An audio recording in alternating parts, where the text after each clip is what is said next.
Setting up a Kreg Pocket-Hole Jig to drill pocket holes is based on the thickness of your material, and the 720 and 720 Pro make that setup easy. All you need to know is the actual thickness of your material. If you're not sure what that is, you can check it using the material thickness gauge that stays right on the back of the jig. Just hold it alongside your material and you can see if it falls in a 1/2 inch, 3/4, or 1.5 inch thick range. Once you know the size, like this 3/4 thickness, you can set the Easy Set drill bit to match. And that's also simple. The drill bit has etched markings for the same 1/2, 3/4, and 1.5 inch thicknesses. So just use the wrench that's built into the thickness gauge, align the window in the stop collar with the thickness you need, 3/4 in this case, and tighten down the stop collar.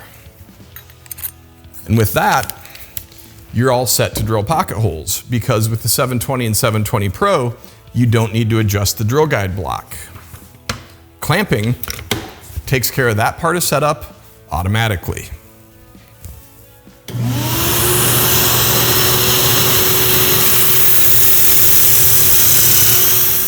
If you're ever checking a board thickness and it falls in between ranges, like this one that's thicker than the 3/4 range, but not quite in the 1.5 inch, you can check what to do in the owner's manual. It's really simple. Essentially, you'll use the same 3/4 inch setting on the drill bit. The jig, of course, will set itself automatically, and then at assembly, you'll use a slightly longer screw. The Pocket-Hole Jig 720 and 720 Pro offer even more material thickness setting options, which is great if you work with a lot of hardwoods that come in a variety of thicknesses, or if you like to plane your own material to custom thickness. To use those options, just put the drill bit into its storage area on the back, and then use this built-in scale.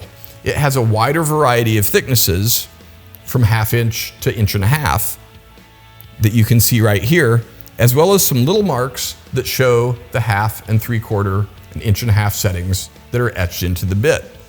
So if you're using a different thickness, just loosen the stop collar and then slide it up or down until it matches the thickness you want. Lock it down and you're set to drill. Of course, you don't have to make any changes to the jig because Automax clamping moves the drill guide automatically.